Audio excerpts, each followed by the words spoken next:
getting ready to wrap it up for tonight's work. It has been a productive night at the reviewing table, and like I said in some other videos, man, the stuff has been really good that I've been reviewing. Guns and knives, core content of the Nutnfancy project, officially year 10, and here comes another winner. Super happy about this blade. Benchmade Osborne Proxy, also known as the 928. That was a cool Porsche, by the way. An odd Porsche, I give you that. The 928 was a kind of a weirdo. V8, bulbous rear end, just like some of the girls I dated back in high school. That's a different video. The Osborne Proxy 928 is pretty much a win. How's that? Except for one thing, and let me just get this out of the way. It's expensive. Hey, all Benchmades are expensive. I disagree. There are some Benchmades for what you get, like the 940 series, which I don't think for what you're getting are that expensive. But this is a blue class, the 928, and you know, I want to ballpark around 250 bucks. That's a lot of money for a folding knife to me. I'll say this, I've said it before, I've definitely spent that much money on a folding knife and more, and I've been happy. So the question we ask ourselves is, does it for you deliver value? And that's the big thing, is for you. Does it deliver value? I'm going to draw a parallel. You ready? Here's a parallel. Does it deliver value? My review watch for tonight is a very affordable Timex Expedition Metal in tan. 45 bucks. Yeah, off Amazon. It looks insane. It looks like, to me, an Indiana Jones watch. I may review it separately. Maybe. I love this watch. It's cool. Now, is it like second cool? Is it like a super expensive watch that people go, oh, wow, you're wearing a Timex? No. But for me, it puts a smile on my face, and I get a second smile knowing I didn't get ripped off with it. Back to the Osborne Proxy. Is $250 too much? I don't know. Guys spend it all day long. And more, a lot more. Even on a production blade.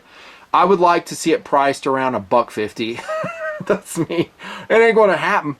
It ain't happening. But I would like to. Philosophy of use, I would probably say it could be a tactical blade. It's got a large enough handle. 3.9 inch blade. You're well protected in the grip on it. I think it could work.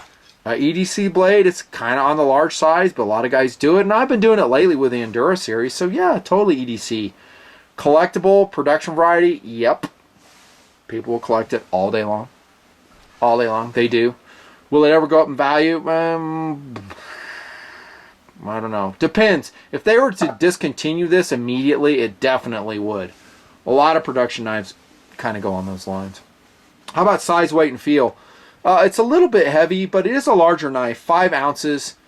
Nutnfancy. I know, but it's a 4-inch blade. I mean, that for a 4-inch blade, that's definitely in the ballpark. It really depends on what I personally am carrying it for. If I'm doing an EDC philosophy of use on it, then yeah, it's probably too portly for me. Yeah, probably is. Blade steel and blade shape. Kind of a drop point, as you can see. Kind of a funky blade shape. Maybe some guys won't like it.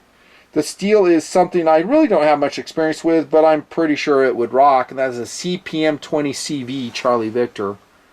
The edge is pretty excellent out of box. Not a polished edge. There's some striations on it. Flat ground from this portion. Flat spine right here for consistent angle sharpener. I love that. Speed on a pretty rare flipper design from Benchmade is excellent. We would expect as much, right? Especially for the price point. Here's your stop pins right here. They're external. They'll mate right in here. You can use them as thumb studs. Kind of.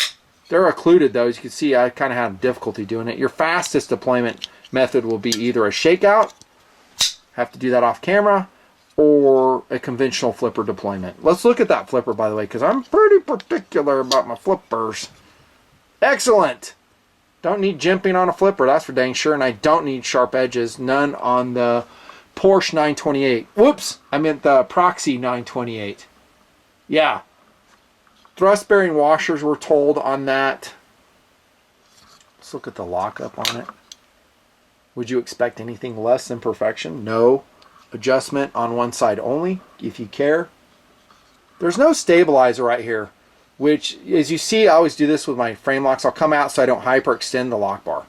I would think at this price point you should have a Hinderer licensed stabilizer on it. They didn't do it.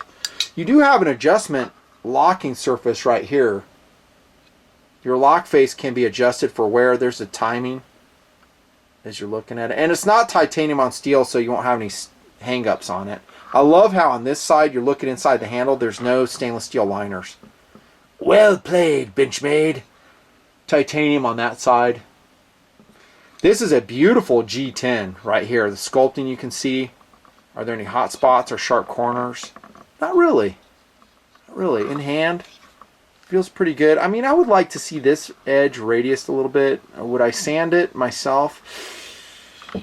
Not on this expensive blade, I wouldn't. No, because if I resale it, then the guy's going to say, hey, dude, why'd you dick up this blade? You sanded it. If you're going to ever turn your blades, probably don't modify them. It's like a car. If you want a car to maintain its value, don't modify it.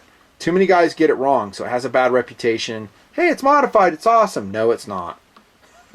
Unless it's a super, super cool blade, you know. I mean, we'll do it in TMP, but we do the best job we can. They're super limited. Got to do it right. And I am very, very particular. Handle construction, therefore, like I said, tactical, good work. Ergonomics are good. And then we come to a downside. You know what I'm going to say right here, right? Yeah, penis clip. Nutnfancy terminology. If you ever see that, that's, you know, guys watch a nice show. That's a freaking penis clip, and I cannot believe, Benchmade, you put this on this knife. Not because it's phallic, but let's forget just a second, if we can, that it's penis shaped, and just look at it aesthetically. It doesn't look good, and it does not match the blade.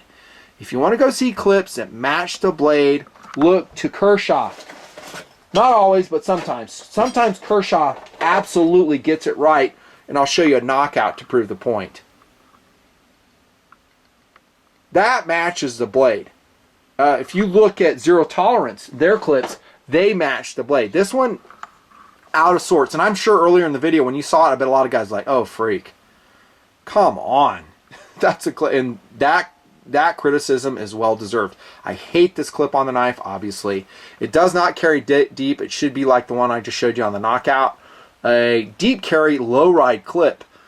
The good news is that's a standard 3-hole pattern on Benchmade. You can swap it out. I think they will swap it out for you if you hate it. I would experiment and try to put a loop over clip on it, which would really take this knife over the top. Now, it does carry tip up, which I obviously prefer. In most knife, not all knife designs, it is reversible for left and right. It's a good lefty knife overall. But the clip, dude, it's kind of a, I don't know, it's a big distraction. Yeah. Well, penises usually are, Nutnfancy. I get it. Value, I've talked about already.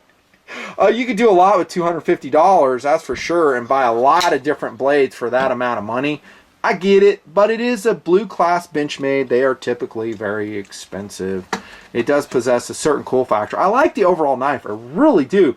I think it's going to rate, other than the clip, pretty high on my likability scale. See ya.